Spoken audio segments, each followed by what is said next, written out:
Hey guys, this is Kenesha with VeryThoughtfulLife.com. Wanted to share with you a really cool aha moment I had yesterday.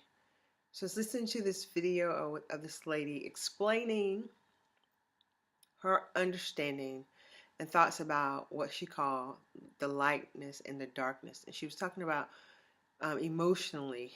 So the idea that the good times is when we typically think of that as the lightness, the joy, peace, love, when we're feeling good and we're happy. And then the darkness or the dark times when, things are hard, tough, and we're struggling.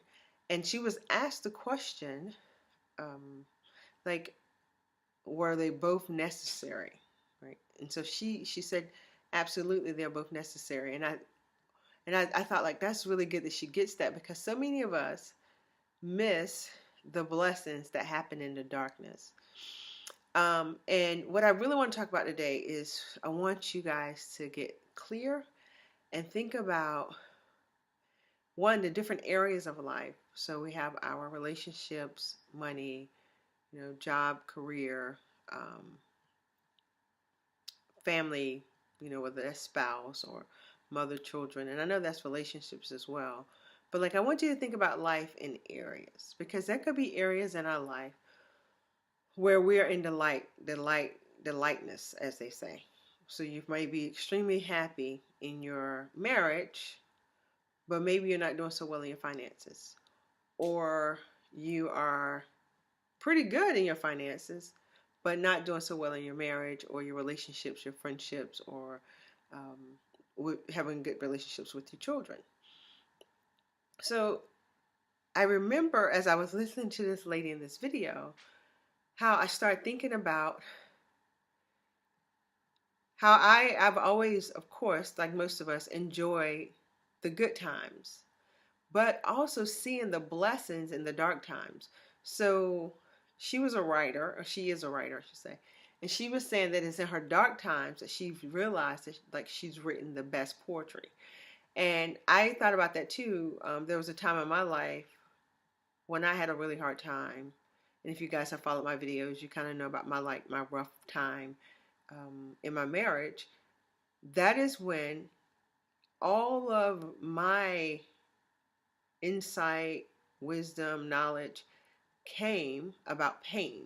Like this it was in that I learned one about my own pain. I learned about my husband's pain, but I also learned how pain came to reveal things in our life.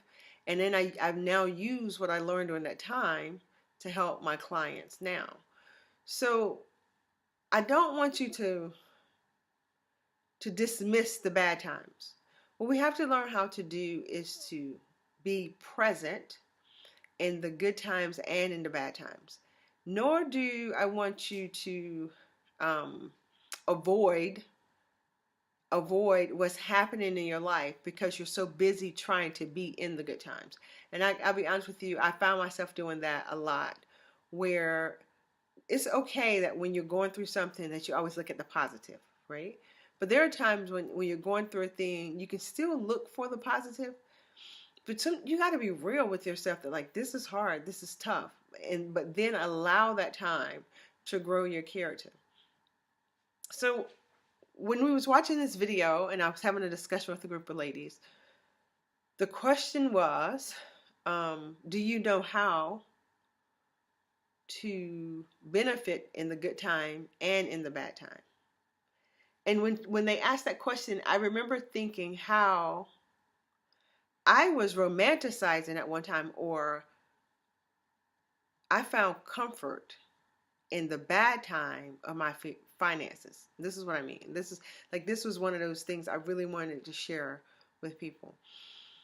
Financially, growing up as a child with a single mom, I was used to struggle.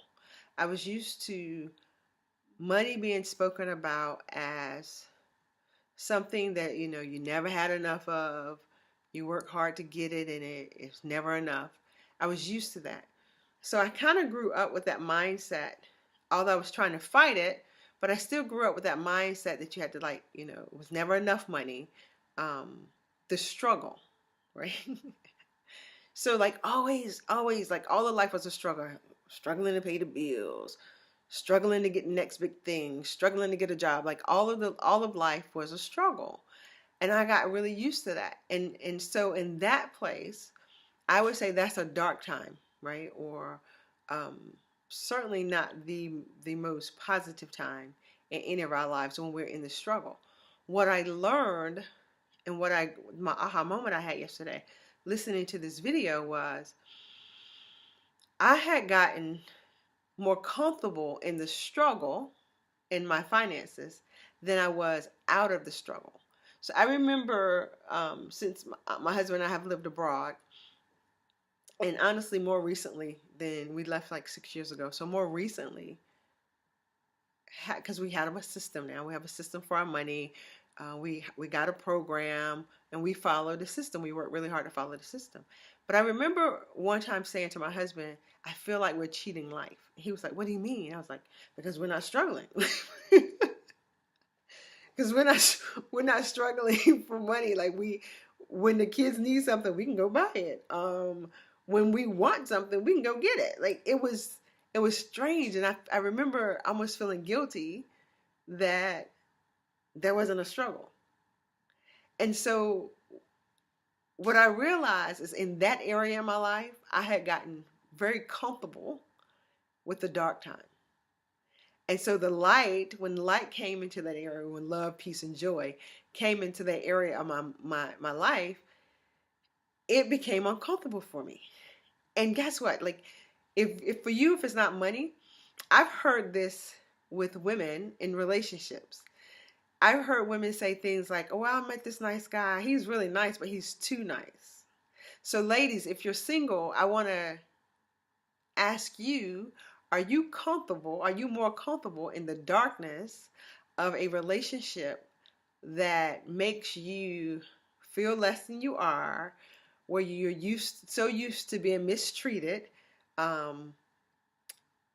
cheated on, or just not paid attention to, that's uncomfortable for you? And so if you find yourself feeling bored or saying that, like meeting guys who you've heard yourself say, oh, he's just too nice. Like when you think about that, what does that mean? He's too nice. That doesn't make good sense. That someone could be too nice. Now I will tell you guys that when my husband and I met a long time ago, I found myself kind of thinking that I didn't think he was well, yeah, I did. I did think call it too nice. My husband was very accommodating when he met me. And if I was sad, like he wanted to make me happy. If there was anything he could do, I remember one day he called me. We lived in different cities.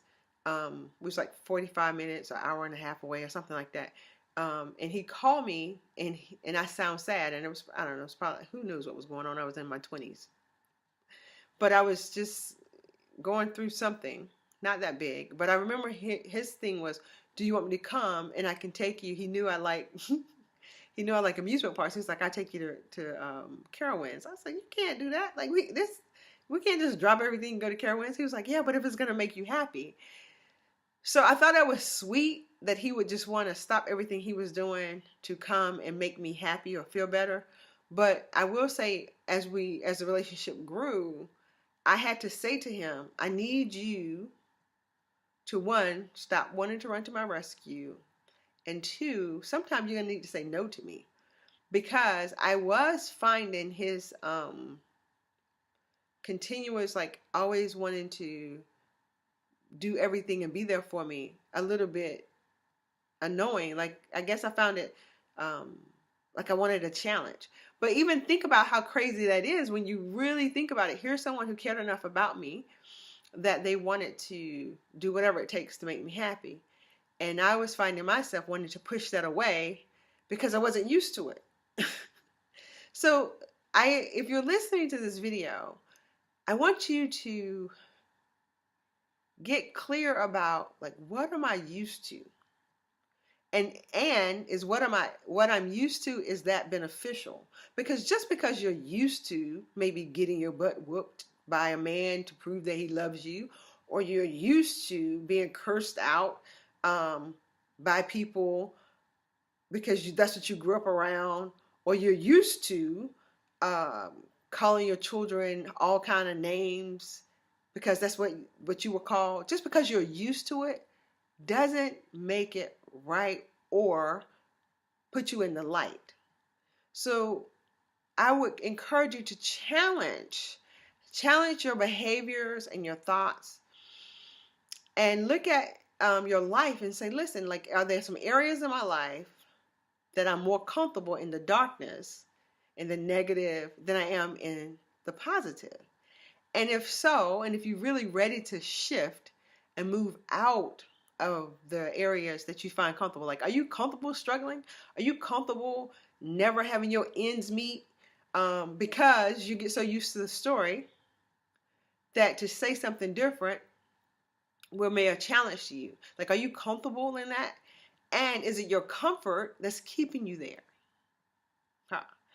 So listen, if you want help, just getting clear about, wow, like, is this why my life is where it is? Is this why I'm having struggles in my relationships? Is this why my money looks so messed up and toe up?